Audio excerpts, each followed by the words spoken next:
You will be surprise to know कि इतने अच्छे क्वेश्चंस आते हैं इस चैप्टर से, इतने केस स्टडी बेस्ड क्वेश्चन इसमें से आते हैं। डिटेल नोट्स बना चुके हैं तो अच्छी बात है, और अगर डिटेल नोट्स नहीं बनाए हैं तो पहले वो बनाएंगे और उसके बाद हम माइंड मैप के नोट्स भी साथ साथ बना सकते हैं। पीछे की तरफ जो सारा लिक्विड है बेटा उसको हम बोलते हैं विट्रस ह्यूमर। दोनों का काम क्या है? दोनों बहुत ही इंपॉर्टेंट है, दोनों ही बहुत इंपॉर्टेंट है। विट्रस ह्यूमर देखो पीछे की तरफ है, ये पीछे की तरफ ना शेप को मेंटेन करता है, ये थोड़ा जेली जैसा होता है, थोड़ा हार्ड मटेरियल होता है इसका as compare to aqueous humour. Cataract अगर किसी को हो गया तो उसके अंदर लेंस ओपेक हो जाता है, उसके अंदर एक व्हाइट कलर की लेयर डिपॉजिट हो जाती है। उम्र के साथ साथ वहीं पर अमीनो एसिड्स टूटने लग जाते हैं और एक मिल्की सी लेयर डिपॉजिट कर देते हैं। और ये जो मेम्ब्रेनस लेबिरिंथ इसके अंदर जा रही है, जो कि एक पतली सी लेयर है, इसके अंदर जो फ्लूइड है वो अंदर की साइड है, इसलिए हमने नाम लिखा endolymph. Hello and welcome to ICSC वाला। My name is Upasana and I am your biology mentor and आपका स्वागत है माइंड मैप सीरीज में। तो बच्चों, क्लास 10th के जो बच्चे हैं उनको पता होगा कि उनकी माइंड मैप सीरीज चल रही है हर एक चैप्टर की, एंड आज जो हम चैप्टर करने वाले हैं, गेस कर सकते हो, इट इज सेंस ऑर्गन्स। तो ये एक माइंड मैप सीरीज है। इसका फायदा क्या होगा बेटा? ये क्विक रिवीजन में हेल्प करेगा। हम सारे इंपॉर्टेंट पॉइंट्स को ग्राफ की फॉर्म में समझेंगे, छोटे छोटे पॉइंट्स सारे हम कवर करने की कोशिश करेंगे, एंड ये आपको एक क्विक रिवीजन में हेल्प करने वाला है। सो इसके फायदे आपको समझ आ गए। लास्ट में हम कुछ इंपॉर्टेंट क्वेश्चंस देखेंगे जो 25 के सैंपल पेपर में, स्पेसिमेन पेपर में आए हुए हैं इस चैप्टर से। You will be surprise to know कि इतने अच्छे क्वेश्चंस आते हैं इस चैप्टर से, इतने केस स्टडी बेस्ड क्वेश्चन इसमें से आते हैं, पिक्चर बेस्ड क्वेश्चन आते हैं, structure based question, structure skill based question इसमें से आते हैं। ठीक है, सो लेट अस स्टार्ट। हमारा चैप्टर का नाम है सेंस ऑर्गन्स। Sense organs. अगर आप नोट्स बना चुके हैं तो वेल एंड गुड, और अगर आप इसके नोट्स, डिटेल नोट्स बना चुके हैं तो अच्छी बात है, और अगर डिटेल नोट्स नहीं बनाए हैं तो पहले वो बनाएंगे और उसके बाद हम माइंड मैप के नोट्स भी साथ साथ बना सकते हैं। टॉपिक क्या है? देखो, सेंस ऑर्गन्स, हमने दो सेंस ऑर्गन्स डिटेल में पढ़ने हैं बेटा। एक हमें पढ़ना है हमारी आंखों के बारे में, आईज के बारे में, और एक हमें पढ़ना है हमें ईयर्स के बारे में। तो structure and functioning, structure and functioning of both eyes and years. Functioning of किसका? आईज का भी पढ़ना है और ईयर्स का भी पढ़ना है। दोनों ही इक्वली इंपॉर्टेंट टॉपिक्स हैं, अच्छे क्वेश्चंस बनते हैं इसमें से। सबसे पहले हम आईज के बारे में पढ़ेंगे। आईज के बारे में, we have a pair of eyes, we have a binocular vision. होता क्या है, हमारे जितने भी सेंस ऑर्गन्स हैं, इसके अलावा भी जो सेंस ऑर्गन्स हैं, उनका काम है चीजों को सेंस करना और हमारे ब्रेन या स्पाइनल कॉर्ड तक सिग्नल पहुंचाना। अब ये जो सेंस कर पाते हैं, it is because of the special cells which are known as receptors. Receptors are the cells which are responsible for receiving the signal, जो हमने नर्वस सिस्टम में पढ़ा है। ठीक है, so there are different types of receptors बेटा। Receptors अलग अलग तरीके के सेल्स होते हैं। We have different types of receptors. There are photoreceptors which are used in case of light. Photo मतलब राइट, रिसेप्टर्स मतलब रिसीव करने वाले। तो जो लाइट के रिसेप्टर्स है, जो लाइट को रिसीव कर सकते हैं, उनको हम फोटो रिसेप्टर्स बोलते हैं। And these are present in eyes. These are present in eyes. ये कलर दिख रहा है आप लोगों को? हाँ, प्रेजेंट इन आईज। ठीक है, इसी के साथ साथ होते हैं फोनो रिसेप्टर्स। फोनो मतलब साउंड को डिटेक्ट करने वाले receptors, phonoreceptors. These are responsible for sound detection, और ये हमारे ईयर में प्रेजेंट होते हैं, कानों में प्रेजेंट होते हैं। क्लियर है? अगर हम स्ट्रक्चर ऑफ आई की बात करें, so this is the basic structure of eye. Eye के अंदर कौन कौन सी चीजें आती है बेटा, मैं आपको लिखवाती हूँ। सबसे पहले तो आउटर, अगर हम कवरिंग की बात करें, एक और डायग्राम देखेंगे। अगर हम आउटर कवरिंग की बात करें, one more point, where are eyes located? Eyes are located in the eye socket. हमारा ये जो स्कल है ना, इसके अंदर सारी चीजें पड़ी हुई है। तो ये जो एरिया है ना, मेरी तो 4 आंखें हैं, बट यहाँ पर जो एरिया है, इसको हम आई सॉकेट बोलते हैं। ये एक बॉल जैसा स्ट्रक्चर होता है, काफी सॉफ्ट डेलिकेट स्ट्रक्चर होता है, and it is placed in the eye sockets, and it is moved by some types of muscles. काफी सारी मसल्स होती है जो इसको मूव कराने में हेल्प करती हैं। Now if we talk about this eye, इसके 3 हमने लेयर्स बनाए हैं। बाहर की आउटर लेयर को हम बोलते हैं स्क्लेरा, एंड बीच वाली लेयर के अंदर काफी सारी लेयर्स आती हैं बीच वाले एरिया के अंदर, एंड देन सबसे पीछे आती है रेटिना। देखो, अगर हम इसको सिंपल डायग्राम से समझे, सो एक है बाहर वाली outer layer which is known as sclera. ये स्क्लेरा हमारी पूरी आंखों को कवर करती है, ठीक है। It is very tough, it is made up of fibre cells, fibre cell से बनी हुई है, काफी सपोर्टिव है ये नेचर में, बाउंड्री बनाती है एक तरीके से हमारी आईज की। बट अगर हम फ्रंट वाले एरिया में देखें, जहां से आप देख पा रहे हो the front portion, this portion, यहां पर यही स्क्लेरा एक बहुत ही पतली लेयर में डिवाइड हो जाती है, जिसको हम बोलते हैं कॉर्निया। तो बाहर की तरफ हो गई हमारी स्क्लेरा और फ्रंट की तरफ हो गई हमारी कॉर्निया, ठीक है। लाइट यहीं से एंटर करती है बेटा, कॉर्निया आप फिर भी देख पाते हो, कॉर्निया ट्रांसपेरेंट होती है और it is very very thin, very very thin. But sclera जो है वो हार्ड लेयर है, पीछे की तरफ प्रेजेंट होती है। हार्ड बोलना गलत होगा, टफ फाइब्रस लेयर हम इसको बोल सकते हैं।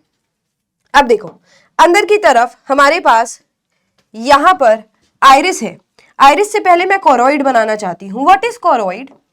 स्क्लेरा के नीचे देखो, यहां पे स्क्लेरा के नीचे इस तरफ पीछे की तरफ एक बहुत ही डार्क लेयर प्रेजेंट होती है, जिसको हम कोरोइड बोलते हैं। पीछे तो वो नॉर्मल होती है, बट आगे आते आते काफी थिक हो जाती है ये कोरोइड। ये आपको साइड से व्यू दिख रहा है, आप इसको 3D में इमेजिन करने की कोशिश करना कि पीछे से बॉल ऐसे आगे की तरफ आ रही है, बट आगे आते आते काफी थिक हो गई है। सो कोरोइड इज काफी थिक जब तक वो स्क्लेरा तक कवर कर रही है। कॉर्निया में कोरोइड नहीं आएगी, यहीं पर आकर खत्म हो जाएगी। कोरोइड के आगे फ्रंट में सिलियरी मसल्स होती हैं, ये सिलियरी मसल्स है, और सिलियरी मसल से जुड़े हुए हैं हमारे सस्पेंसरी लिगामेंट, सस्पेंसरी लिगामेंट। और ये लिगामेंट हमारे लेंस को होल्ड करके रखता है। हमारी आंखों में कॉन्वेक्स लेंस होता है जो अपनी शेप को एडजस्ट कर सकता है। ये बेटा थिक भी हो जाएगा और ये थिन भी हो जाएगा, ठीक है। It can adjust itself. अब ये सस्पेंसरी लिगामेंट है जो इसको कंट्रोल करके रख रहे हैं। बट इस पोर्शन से आगे वाला जो पोर्शन आपको दिख रहा है ना, यहां पर भी कुछ चीजें प्रेजेंट है।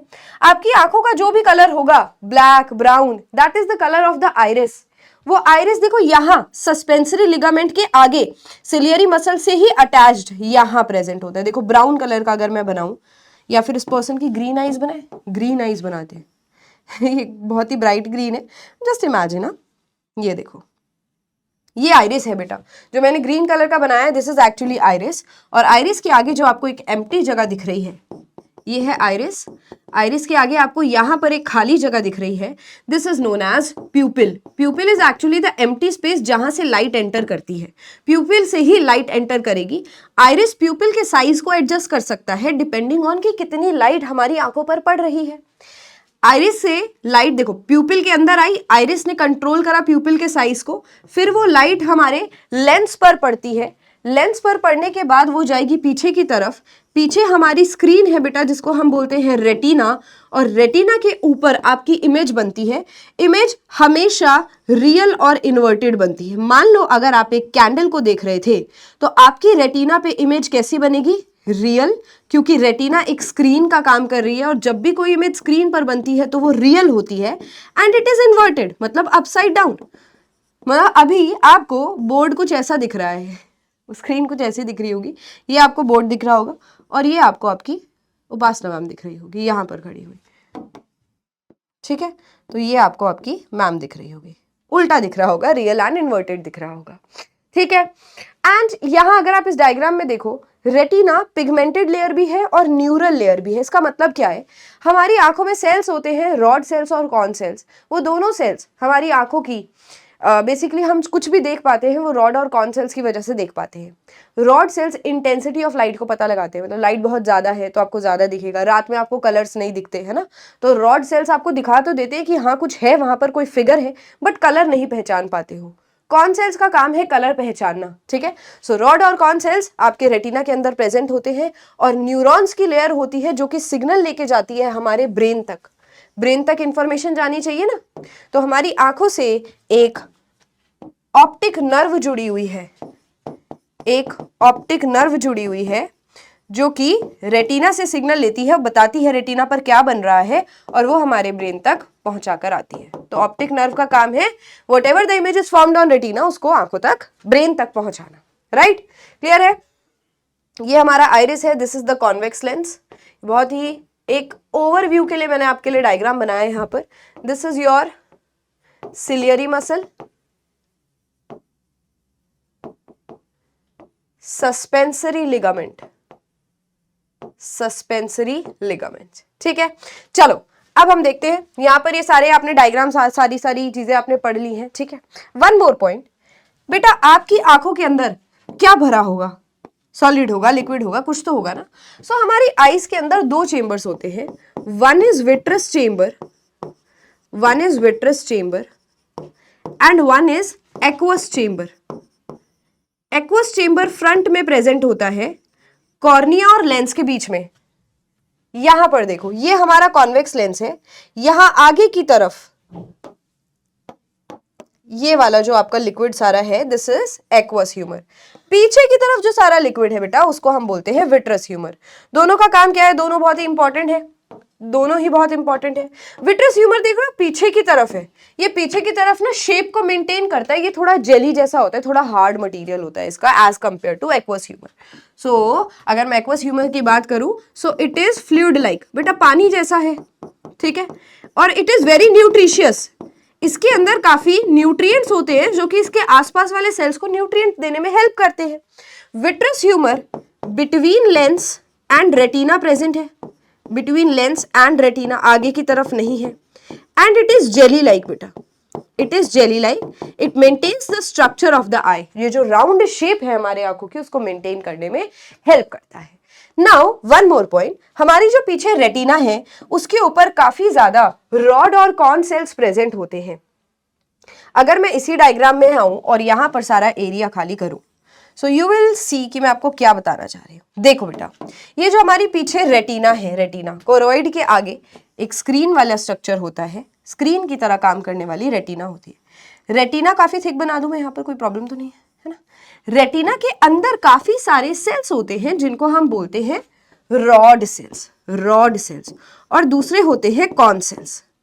Now rod cells and cone cells एक जगह पर बहुत ज्यादा एक्यूमुलेटेड होते हैं और एक जगह पर एब्सेंट होते हैं। Where rod and cone cells are accumulated, बहुत ज्यादा इकट्ठे हो गए हैं, तो हमें यहाँ पर बहुत ही सुंदर सा विजन दिखता है। आप देखते हो ना, जब भी आप कोई बुक पढ़ते हो तो आप बुक को ऐसे नहीं लेके जाते, आप अपनी आंखों को फोकस करके ऐसे ऐसे पढ़ते हो, बिकॉज आप अपने रेटिना के भी एक पर्टिकुलर पॉइंट पे फोकस क्रिएट कर रहे हो जहां पर रॉड और कॉन सेल्स मैक्सिमम है। इनफैक्ट यहाँ पर कॉन सेल्स बहुत ही ज्यादा होते हैं। ये कॉन सेल्स आपको बहुत ही क्लियर पिक्चर दिखाते हैं and this is known as macula lutea, macula lutea, also known as fovea, fovea भी बोलते हैं इसको। ठीक है, यहां पर बहुत ही क्लियर पिक्चर बनती है, इसको येलो स्पॉट भी बोला जाता है, मैक्यूला ल्यूटिया, राइट। ओके, इसके अलावा एक ऑप्टिक नर्व जहां से जा रही है बेटा, जहां से आपकी ऑप्टिक नर्व जा रही है वहां पर विजन नहीं होता है। जैसे अगर हम इस डायग्राम में देखें, ये रेटिना है, यहां से पीछे ऑप्टिक नर्व जा रही है, यहां पर रॉड और कॉन सेल्स बिल्कुल एब्सेंट होते हैं। जहां से ऑप्टिक नर्व ओरिजिनेट हो रही है फ्रॉम योर आई, यहां पर रॉड और कॉन सेल्स बिल्कुल एब्सेंट है, रॉड और कॉन सेल्स यहां पर एब्सेंट है। इस एरिया को हम बोलते हैं ब्लाइंड स्पॉट, यहां पर कोई इमेज नहीं बनती, blind spot, no rod cells and no con cells, right? Now moving on, one more point that I would like to mention,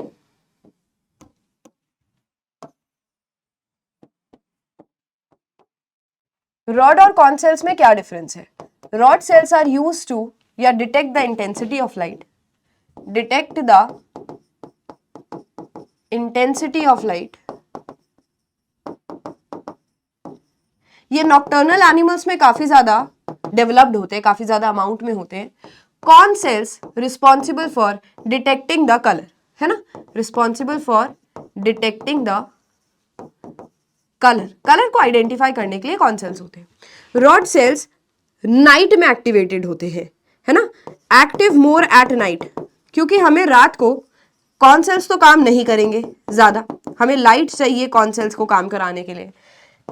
active in light, light में ही काम करते हैं, तो कौन सेल्स लाइट में काम करेंगे, कलर्स को डिटेक्ट करने में हेल्प कराएंगे। कैसे याद रखोगे, कौन से क कलर, ठीक है, हो जाएगा याद। So these are the differences between rod cells and cone cells. Now next is after rod and cone cells, one more point that I would like to write over here.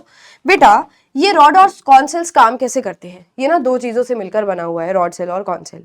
बेटा एक होता है इसके अंदर एल्डिहाइड ग्रुप और एक होता है इसके अंदर अल्कोहल ग्रुप, देन होता है प्रोटीन। बेसिकली क्या कहना चाह रही हूँ मैं, रॉड सेल्स के अंदर एक पिगमेंट होता है जिसको हम बोलते हैं रोडोप्सिन।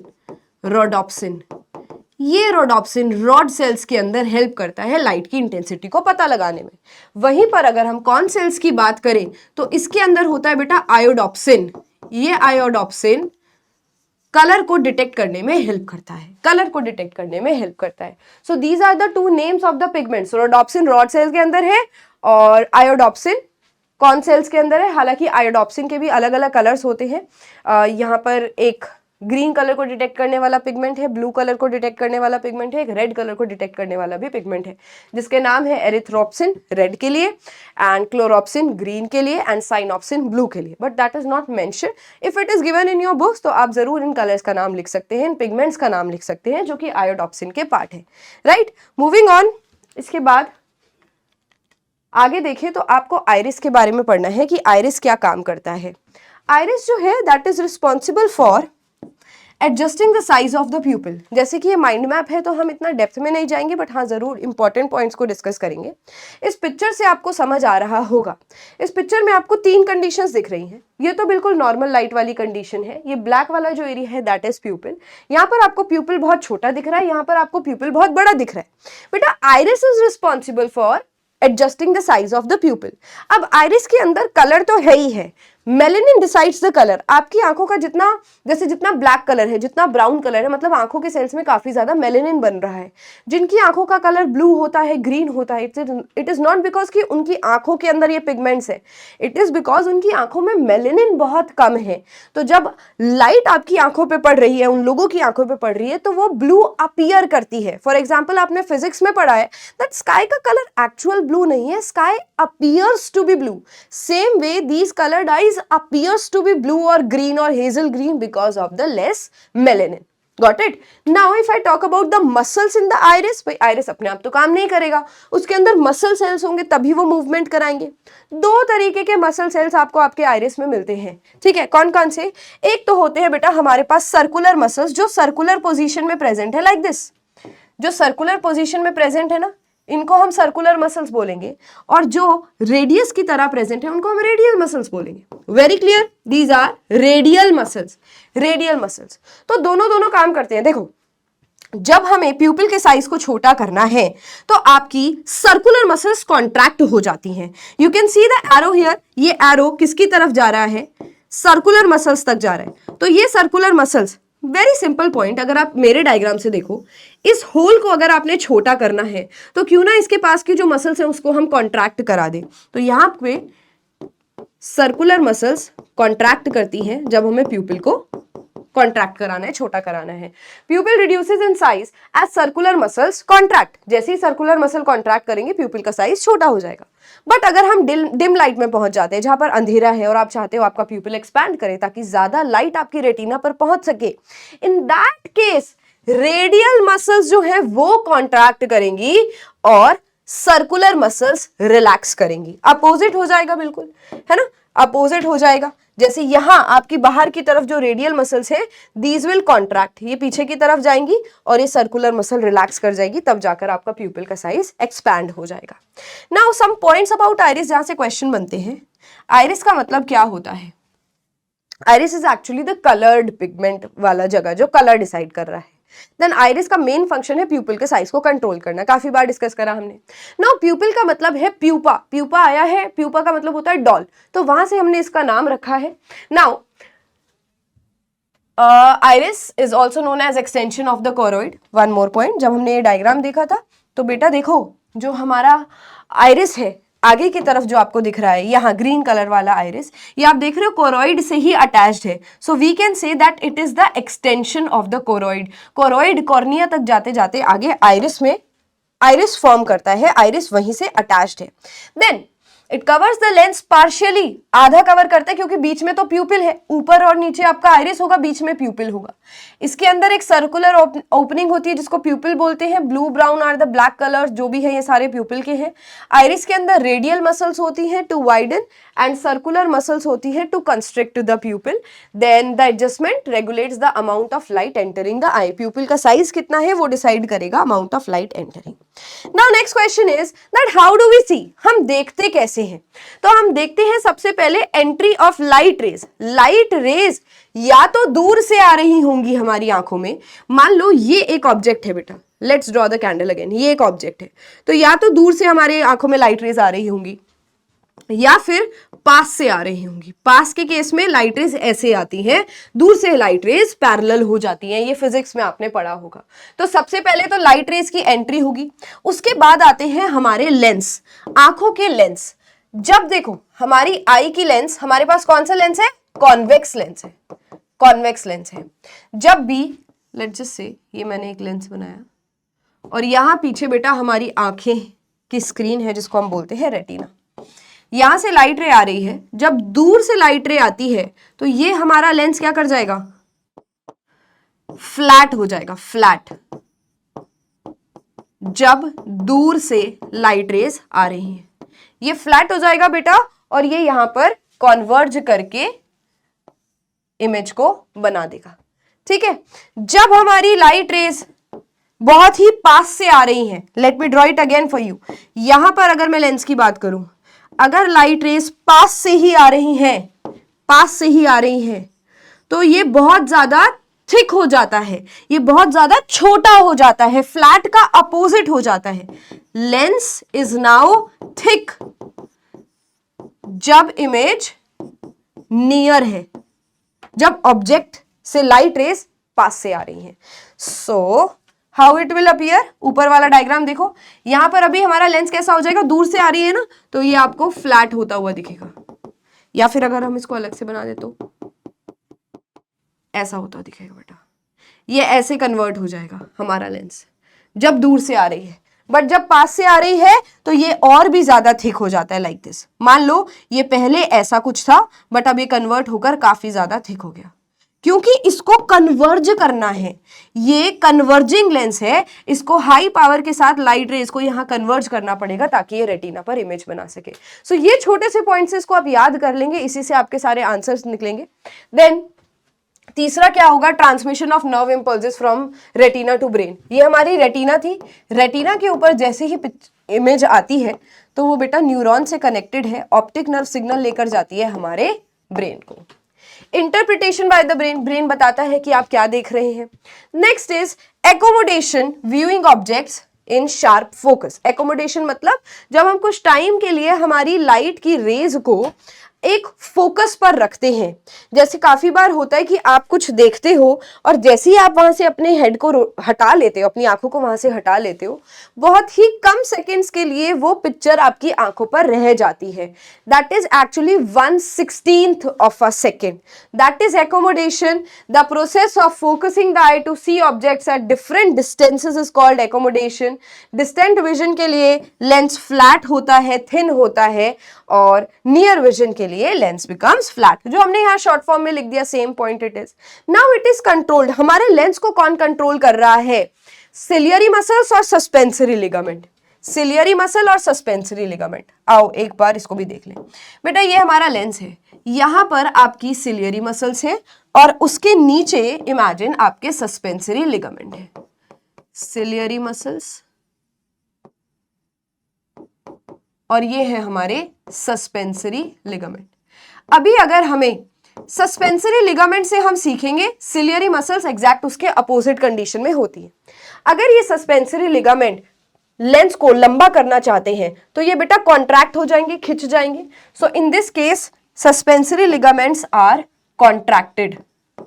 इनको खुद छोटा होना पड़ेगा ताकि ये लेंस की लेंथ को लंबा कर सके, but in this case ciliary muscles are relaxed.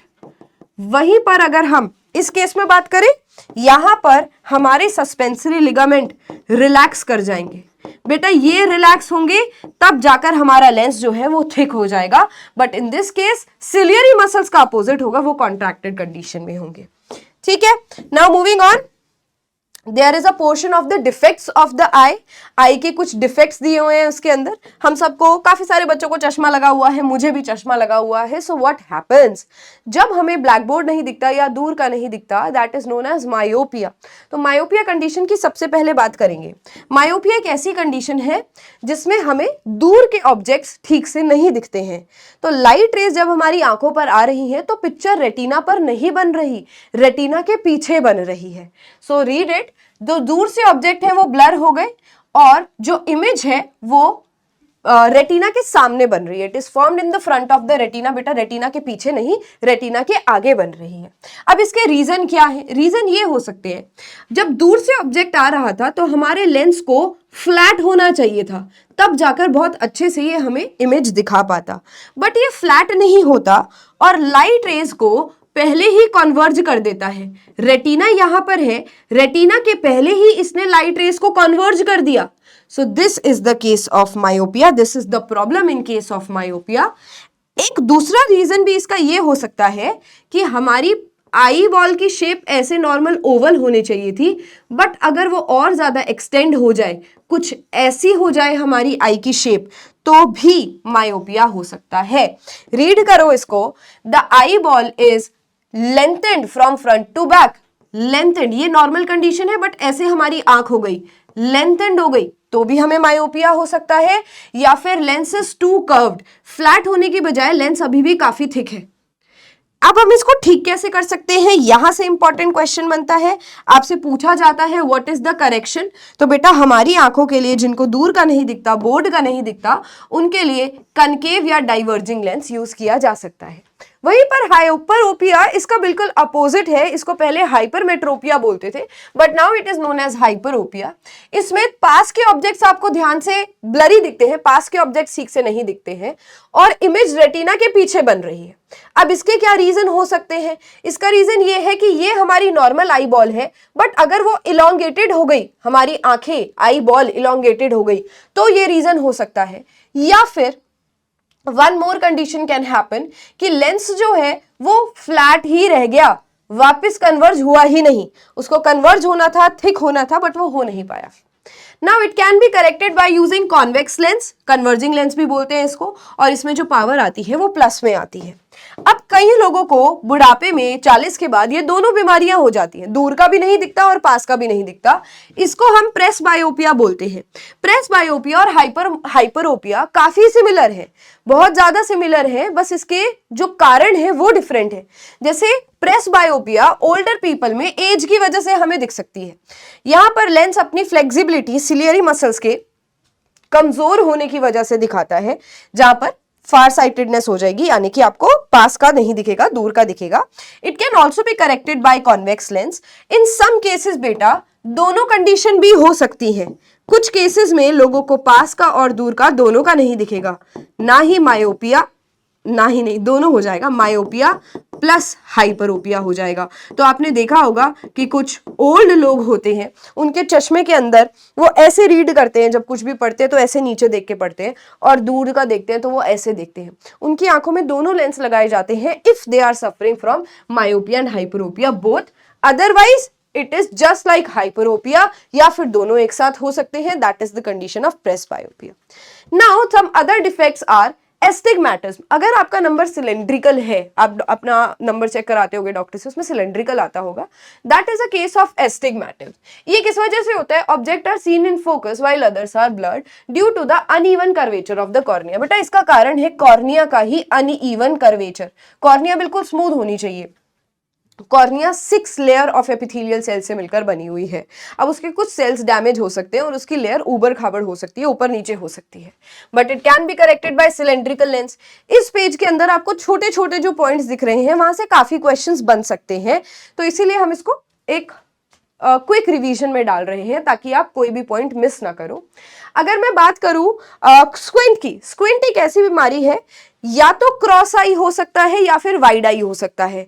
Cross आई मतलब जब आपके दोनों आई बॉल्स पास में आ जाए, वाइड आई मतलब जब आपके दोनों आई बॉल्स पीछे की तरफ चले जाएं, अपोजिट साइड चले जाएं।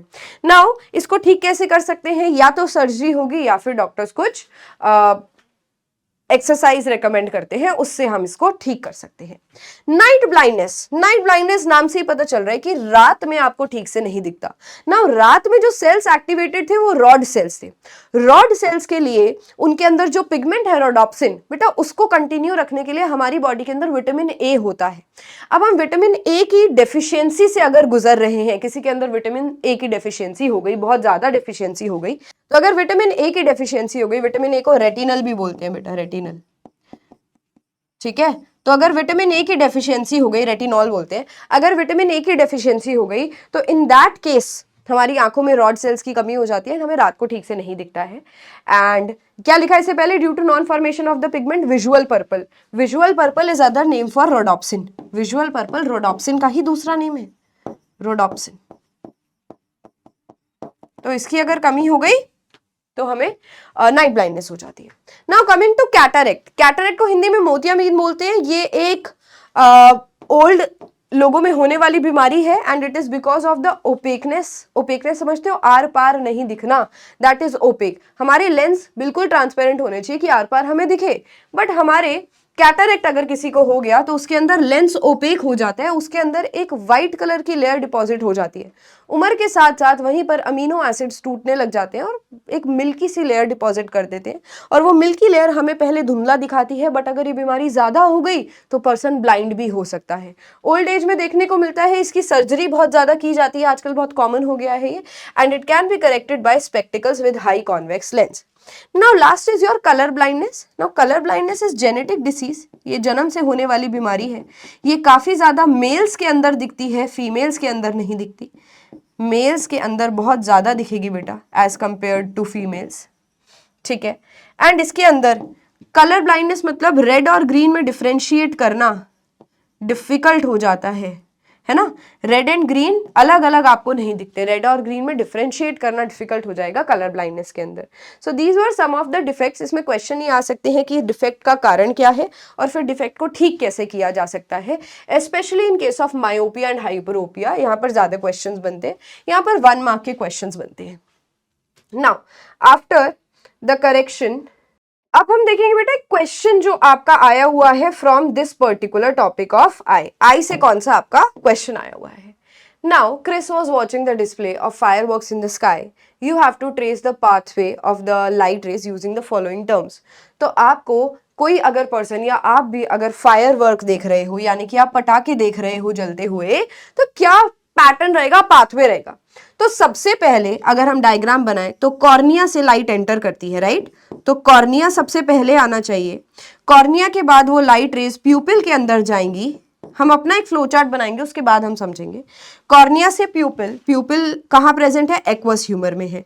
प्यूपिल से जाएगी वो लेंस के पास, लेंस से वो क्रॉस करेगी विट्रस ह्यूमर को, विट्रस ह्यूमर के बाद वो जाएगी बेटा रेटिना के पास। रेटिना में भी जो परफेक्ट इमेज बनती है बहुत सुंदर सुंदर, वो बनती है आपकी फोविया या फिर मैक्यूला ल्यूटिया पे, है ना, सेम है, यहां पर इमेज बनती है और रेटिना से जाती है फिर वो ऑप्टिक नर्व की हेल्प से आपके ब्रेन के पास, है ना। सो this is the proper flow chart. यहां पर आप कॉर्निया के बाद यहां एक्वस ह्यूमर भी ऐड कर सकते हो, एक्वस ह्यूमर। अब यहां से आपको पहचानना है सीक्वेंस। तो सबसे पहले it is saying conjunctiva is also one more layer. Conjunctiva cornea के भी आउटर लेयर होती है बेटा, it is also very thin. तो सबसे पहले हम डालेंगे कंजंक्टिवा, उसके बाद डालेंगे हम कॉर्निया, कॉर्निया के बाद आ गई ये प्यूपिल, प्यूपिल के बाद ये जाएगी लेंस के पास और लेंस के पास लास्ट में जाएगी फोविया के पास।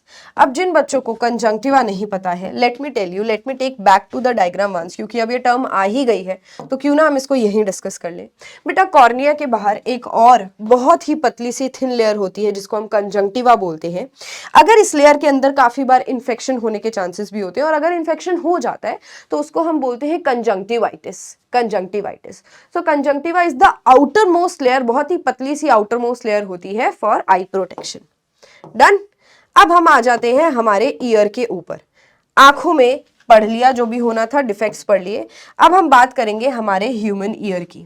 हमारा जो ह्यूमन ईयर होता है ना बेटा, it is divided into 3 main parts. अगर आप डायग्राम यहाँ पर देखो तो it is divided into 3 main parts. Let us understand this with the help of diagram.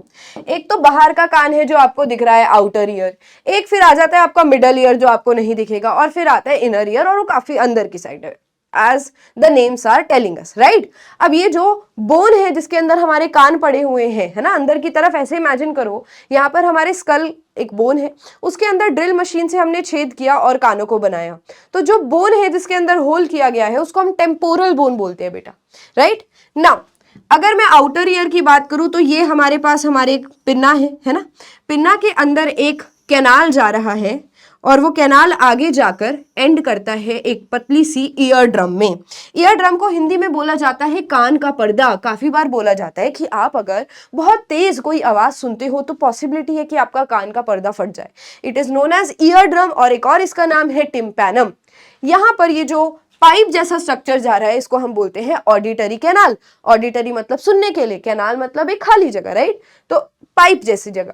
तो एक कैनाल जा रहा है, ऑडिटरी कैनाल, ठीक है। इस ऑडिटरी कैनाल के अंदर वैक्स भी होती है और थोड़े बहुत हेयर लाइक स्ट्रक्चर्स होते हैं।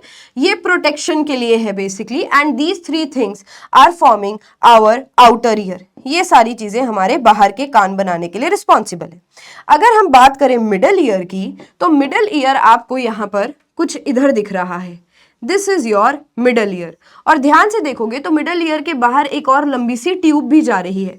बेटा ये ट्यूब हमारी फेरिंग्स में ओपन होती है। Pharynx is actually your passage, जहां से खाना भी जा सकता है और एयर भी जा सकती है, कनेक्शन बना रही है हमारे माउथ में। सो यहां से जो पाइप जा रहा है अंदर की तरफ उसको हम यूस्टैशियन ट्यूब बोलते हैं। इसका पर्पस क्या है बेटा? एक्चुअली ये एयर प्रेशर को बैलेंस करने के लिए होती है, ठीक है।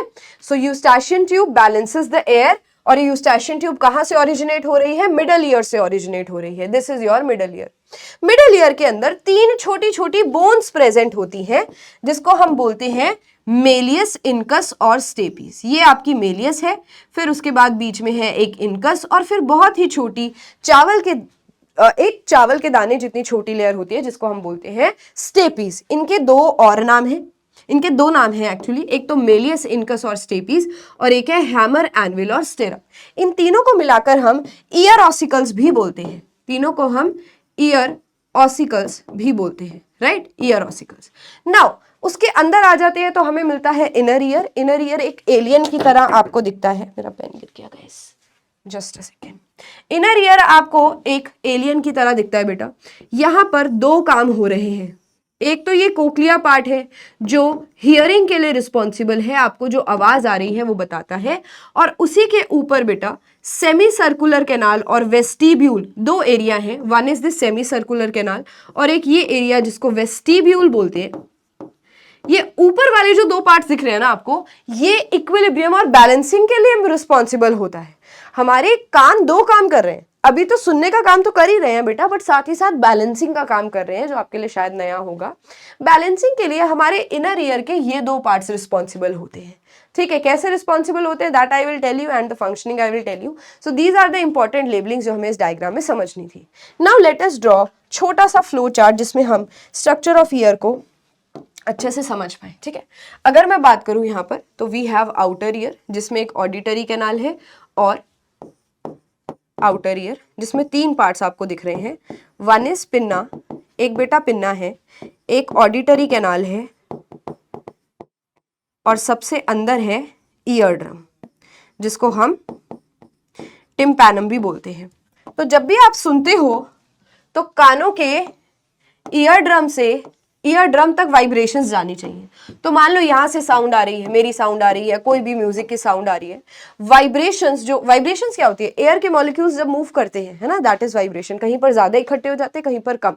सो that movement is causing vibration. वो वाइब्रेशन हमारे कानों तक अंदर जाएगी, जिसकी वजह से हमारा ये जो ईयर ड्रम है ये वाइब्रेट करना शुरू कर देगा।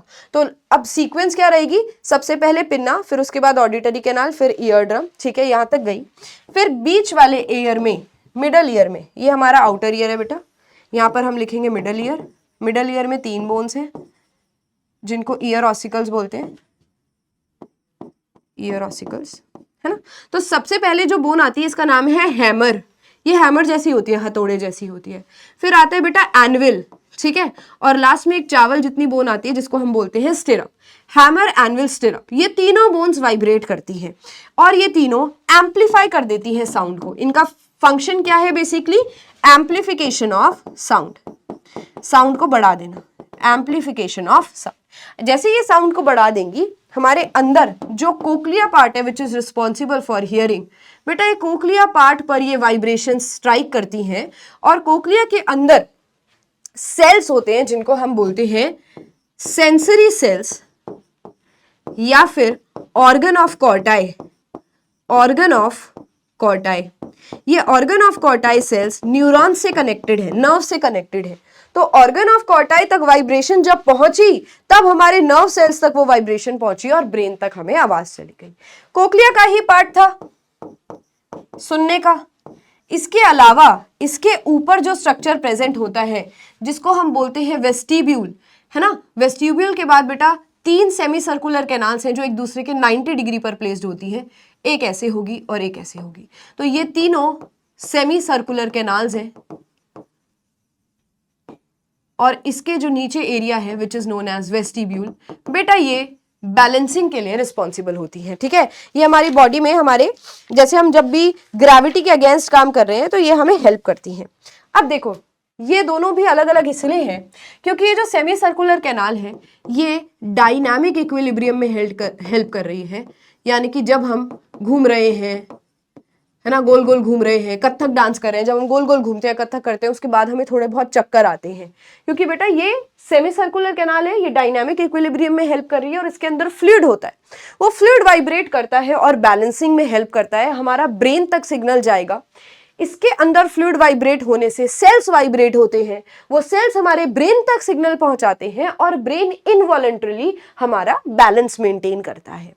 इसके बाद ये वेस्टिब्यूल किस लिए है बेटा? ये स्टैटिक इक्विलिब्रियम के लिए है। मतलब जब हम गोल नहीं घूम रहे, जब हम वैसे ही बैलेंस इक्विलिब्रियम, मान लो जब हम बैलेंस, स्टैटिक इक्विलिब्रियम क्या होता है? मान लो जब हम बेड पे लेटते हैं या फिर जब हम पेन उठाने के लिए नीचे झुकते हैं तो अचानक से हम धड़ाम नीचे नहीं गिर जाते ग्रेविटी की तरफ, हम धीरे धीरे मेंटेन करके बेंड होते हैं या पीछे की तरफ बेंड होते हैं। वो स्टैटिक इक्विलिब्रियम वेस्टिब्यूल मेंटेन करता है। इन तीनों के अंदर स्पेशल सेल्स हैं जिनके वाइब्रेशन की वजह से हमारे ब्रेन तक सिग्नल जाता है। आपके सिलेबस में सिर्फ ऑर्गन ऑफ कॉर्टाई सेल्स के बारे में आपका नाम याद करना है, इसका नाम याद करना है, इनका नाम याद नहीं करना है। आपको यहां तक फंक्शनिंग समझ आ गई कि वाइब्रेशन स्टार्ट हुई आउटर ईयर से, ईयर ड्रम ने वाइब्रेट करा, फिर वो ईयर मिडल ईयर में गई, तीनों ईयर ऑसिकल्स वाइब्रेट करेंगी और उसके बाद कोक्लिया के अंदर वो सिग्नल जाएगा। अब हम ना कोक्लिया का कुछ पार्ट देखेंगे बेटा, जो इनर ईयर है हमारे पास कोक्लिया, उसको अच्छे से समझते हैं। यहां से क्या क्वेश्चन बन सकते हैं? कोक्लिया को अब हमें समझने के लिए थोड़ा सा सीधा करना पड़ेगा। वैसे कोक्लिया कैसे थी बेटा? ऐसे। कितने टर्न्स थे इसके? 2.5 टर्न्स थे, ठीक है। बट अब हम 2.5 टर्न्स को, ये तो हमने सीख लिया, अब इसी को हम सीधा कर देंगे ताकि हम इसको अच्छे से समझ सकें। ये जो इसकी बाहर की आउटर लेयर है ना, इसको हम बोलते हैं बोनी लेबिरिंथ, क्योंकि ये बोन से बनी हुई है, ठीक है। लेबिरिंथ बोन से बनी हुई है, बट इसी के अंदर एक प्यारी सी मेम्ब्रेन से बनी हुई लेयर है जिसको हम बोलते हैं मेम्ब्रेनस लेबिरिंथ। अंदर क्या है इसके? Membranes labyrinth. लेबिरिंथ मतलब भूल भुलैया, ठीक है, मेम्ब्रेनस लेबिरिंथ। अब देखो इसके अंदर एक फ्लूइड भरा जाता है। फ्लूइड अभी मैं सिर्फ नाम लिख रही हूं बेटा। देखो यहां और यहां जो फ्लूइड है इसका नाम है पेरिलिम्फ। पेरिलिम्फ बाहर की तरफ है, पेरिलिम्फ बाहर की तरफ है। और ये जो मेम्ब्रेनस लेबिरिंथ इसके अंदर जा रही है, जो कि एक पतली सी लेयर है, इसके अंदर जो फ्लूइड है वो अंदर की साइड है, इसलिए हमने नाम लिखा एंडोलिम्फ। एंडोलिम्फ मतलब अंदर की तरफ, पेरी मतलब आउटर की तरफ। तो ये जो कोक्लिया है इसके बाहर क्या होगा बेटा? पेरिलिम्फ, और बीच में क्या होगा इसके? एंडोलिम्फ। समझ गए? ये व्हाइट व्हाइट पेरिलिम्फ है, बीच में एंडोलिम्फ है। अब सेल्स बता रही थी मैं आपको कि सेल्स प्रेजेंट होते हैं।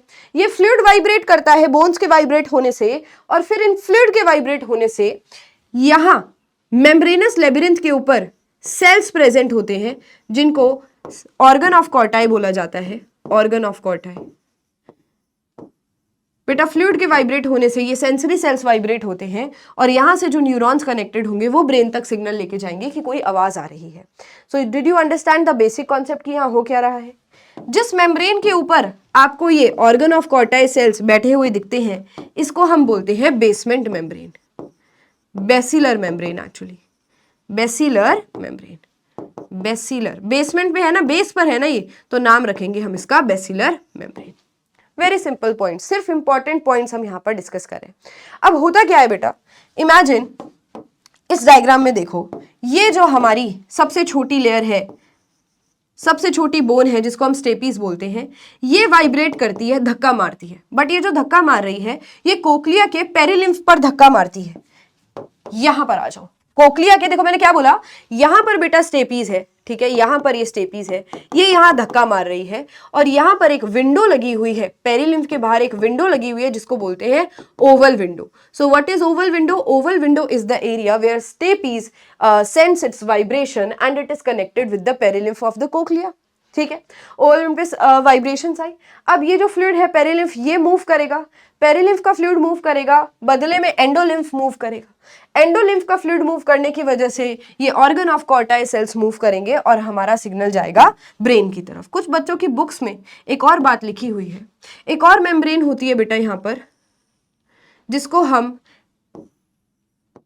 टेम्पोरल नहीं टेक्टोरियल मेम्ब्रेन भी बोलते हैं, टेक्टोरियल मेम्ब्रेन। तो if it is given in your book, तो tectorial membrane organ of Corti के ऊपर की कवरिंग को बोलते हैं। ठीक है, ये tectorial membrane organ of Corti की ऊपर की कवरिंग है। If it is given in your book, so that I told you, है ना। अच्छा, अब ये एंडोलिम्फ मूव करेगा, हमारा सिग्नल पहुंच गया, काम हो गया। बट ये वाइब्रेशंस कहीं से बाहर भी तो जाएंगी, नहीं तो यहीं पर वाइब्रेशन लगातार होती रहेगी। तो ये वाइब्रेशन यहाँ से बाहर जाती है बेटा, और यहाँ जो स्ट्रक्चर प्रेजेंट है जहाँ से वाइब्रेशन बाहर जा रही है, इसको हम बोलते हैं राउंड विंडो। ये राउंड विंडो कहाँ ओपन होती है? Opens into middle ear, middle ear में ओपन होती है, opens into middle ear। ठीक है, now if we talk about, ये तो कोक्लिया था। अगर हम इसके ऊपर वाले एरिया की बात करें बेटा, इस ट्यूब की हम बात कर चुके हैं, this is done. Now I am moving to the upper portion. Upper portion को मैं यहां पर एक और बाउंड्री वाला कलर दे रही हूं, ये ठीक है। ये अगर मैं अपर पोर्शन की बात करूं, इसको हम वेस्टिब्यूल बोलते हैं। ये जो ऊपर वाला एरिया है जहां पर मैंने ब्लू कलर कर दिया है, इसको हम वेस्टिब्यूल बोलते हैं। बेटा पेरिलिम्फ और एंडोलिम्फ यहां भी जा रहा है, बाहर की तरफ क्या होगा, यहां और यहां क्या होगा, पेरिलिम्फ, और बीच में क्या होगा, एंडोलिम्फ। यहां एंडोलिम्फ है, ठीक है। बट इसके अंदर दो और तरीके के गुब्बारे जैसे स्ट्रक्चर होते हैं, 1 and 2, 1 and 2। अगर हम इसको अपने डायग्राम में बनाएं, अगर मैं इसको यहां बनाऊं तो बेटा देखो, ये वेस्टिब्यूल था, वेस्टिब्यूल के अंदर एक यहां गुब्बारा है और एक नीचे गुब्बारा है, ठीक है। इन दोनों गुब्बारों के अंदर क्या पड़ा हुआ है, हमारा एंडोलिम्फ, और बाहर की तरफ क्या पड़ा हुआ है, हमारा पेरिलिम्फ। ये पेरिलिम्फ देखो बाहर की तरफ होता होता यहां भी घुसता है, यहां भी घुसता है, और इनफैक्ट यहां भी घुसता है, ठीक है। बट ये जो हमारे दो ऑर्गन्स हैं, इनको हम ऑटोलिथ ऑर्गन बोलते हैं। इसका नाम देखो यूट्रिक्यूलस, और नीचे वाले का नाम है सैक्यूलस। ये नाम आपको सिर्फ याद रखने हैं। इनके अंदर देखो, वेस्टिब्यूल का काम क्या है, स्टैटिक इक्विलिब्रियम मेंटेन करना। यानी कि पेन गिरा, अब मैं इसको नीचे से उठाने के लिए झुकी हूं तो मैं धड़ाम से गिरी नहीं, मैं ऊपर आ पा रही हूं। यानी कि इस दौरान ये जो सैक्यूलस और यूट्रिकुलस है, वेस्टिब्यूल के ऑर्गन्स, इसके अंदर सेल्स सिग्नल भेज रहे हैं ब्रेन को कि भाई कोई झुक रहा है, जल्दी जल्दी जल्दी बैलेंस मेंटेन कर लो। तो ये सेल्स वाइब्रेट करेंगे। अगेन कैसे वाइब्रेट करेंगे, मूवमेंट के टाइम पर इसके अंदर जो एंडोलिम्फ होता है वो मूव करता है और सेल्स मूव करते हैं, सिग्नल पहुंच जाता है हमारे ब्रेन तक। Now what about the semi circular canals? बेटा अगर आप ध्यान से देखो तो इनका जो बेस है वो थोड़ा सा फूला हुआ है, इसको हम एम्प्यूला बोलते हैं। मैं अब ऊपर की तरफ जा रही हूं इस डायग्राम में, ये सेमी सर्कुलर कैनाल है, एक को ही देख लो तुम, ये एक दूसरे की सारी तीनों 90 डिग्री पे होती है। 3 सेमी सर्कुलर कैनाल होती है, एक बेटा पीछे से आगे की तरफ आ रही है, एक यहां से राइट टू लेफ्ट जा रही है, और एक सो रही है नीचे की तरफ, बिल्कुल ऐसे लेटी हुई है, ठीक है। 3 यू बनाने हैं आपको, एक यू पीछे से आगे की तरफ आ रहा है, एक लेफ्ट से राइट की तरफ जा रहा है, और एक नीचे से ऐसे सोया हुआ है, ठीक है। नाउ तीनों सेमी सर्कुलर कैनाल्स का जो बेस है इसको एम्प्यूला बोलते हैं, एम्प्यूला। अब ये तीनों कब काम करते हैं? दे वर्क जब हम डायनामिक इक्विलिब्रियम में होते हैं, जब हम गोल घूम रहे होते हैं, ठीक है। अब ये एम्प्यूला के अंदर सेल्स पड़े हुए हैं जो डायनामिक इक्विलिब्रियम के सिग्नल को ब्रेन तक पहुंचाएंगे। एम्प्यूला सेमी सर्कुलर कैनाल्स का बेस वाला पोर्शन है जो कि थोड़ा सा स्वोलन होता है, दिख रहे हैं यहां पर स्वोलन पोर्शन है। तो ये सिग्नल भेजेगा हमारे ब्रेन तक और हमें round round round round case के टाइम पर पता चल जाएगा कि बैलेंस मेंटेन करना है। और फिर भी उसके बाद थोड़ी देर हमें डिजीनेस फील होती है because of the movement of the fluid inside. अंदर वाले फ्लूइड का क्या नाम है? एंडोलिम्फ। बाहर वाले फ्लूइड का क्या नाम है? पेरिलिम्फ। ठीक है, चलो। सो these were the important points बेटा जो हमने कानों के बारे में पढ़ना था। एंड आपको क्वेश्चन क्या आएगा यहाँ पर? आपको डेफिनेशन किस किस की आ सकती है? डेफिनेशन में आपसे ईयर ड्रम के बारे में पूछा जा सकता है, आपसे ईयर ऑसिकल्स के बारे में पूछा जा सकता है, आपसे ऑर्गन ऑफ कॉर्टाई पूछा जा सकता है। ऑर्गन ऑफ कॉर्टाई हियरिंग के लिए रिस्पॉन्सिबल होते हैं। तो यहां पर ना या तो स्ट्रक्चर बेस्ड क्वेश्चंस बनते हैं या फिर आपके 1 मार्कर क्वेश्चंस बनते हैं। आज इस पर बहुत बार क्वेश्चन पूछा जाता है, this is very very important, कि स्टैटिक इक्विलिब्रियम और डायनामिक इक्विलिब्रियम कौन मेंटेन कर रहा है और हियरिंग कौन मेंटेन कर रहा है। नाम, सिर्फ नाम। Now as I told you question है इसके ऊपर। क्वेश्चन में यहां पर एक लेडी दिखाई हुई है जो कि यहां पर कथक कर रही है ना? कथक ही है, हाँ। Kathak is an Indian classical dance जिसमें बहुत ज्यादा घूमना होता है और जब चक्कर आते हैं थोड़ी देर बाद जब हम घूमते हैं तो हमें डिजीनेस फील होती है, चक्कर आते हैं। Name the part of the membranes labyrinth responsible for the dizziness. Membranes labyrinth का कौन सा पार्ट है जो कि रिस्पॉन्सिबल है डिजीनेस के लिए? तो बेटा गोल गोल घूम रही है तो सेमी सर्कुलर कैनाल रिस्पॉन्सिबल है। तो एंडोलिम्फ जो सेमी सर्कुलर कैनाल के अंदर जा रहा है, endolymph of semicircular canal, endolymph of semicircular canal. Very simple. Now give a suitable reason for your answer. ऐसा क्यों है? Because of the movement of the endolymph the cells in the ampulla also move which gives the signal to the brain and helps in balancing, but because of the movement of the fluid the dizziness last for a short period of time. क्योंकि ampulla जो fluid है, ampulla के अंदर जो endolymph है, उसकी movement की वजह से थोड़ी देर के लिए हमें चक्कर आते रहते हैं, वो फ्लूइड को स्टेबलाइज होने में टाइम लगता है। Mention the nerve that carries the impulse for dizziness to the brain. बेटा कौन सी नर्व है यहाँ पे जो सिग्नल लेकर जा रही है? ये आपको होमवर्क में मैं दे रही हूं, आपको कमेंट्स में आंसर करना है इसका कि कौन सी नर्व है जो सिग्नल को ब्रेन तक लेकर जा रही है। ठीक है, नाम से ही आपको समझ आ जाएगा। चलो, so this was it, this was the छोटा सा माइंड मैप जो आपको करना है and it is very very important chapter. थोड़ा सा नया है, आप इसके मतलब शायद 9th में 8th में आपने ये कॉन्सेप्ट्स नहीं पढ़े हैं। सो it is done from my side, it was a mind map, but mind map बहुत ही छोटा होना चाहिए, आई नो, बट हम फिर भी और ज़्यादा डेप्थ में बातें करते रहते हैं। But I hope that it is helpful for you. आप इसको ज़्यादा स्पीड पे भी देख सकते हो, सारे माइंड मैप्स के लेक्चर को 1.5x पे भी देख सकते हो, it will be helpful for you. And it was all for the revision. Now bye bye, take care of yourself. मैं जल्दी मिलूंगी आपसे दूसरे लेक्चर में। Take care.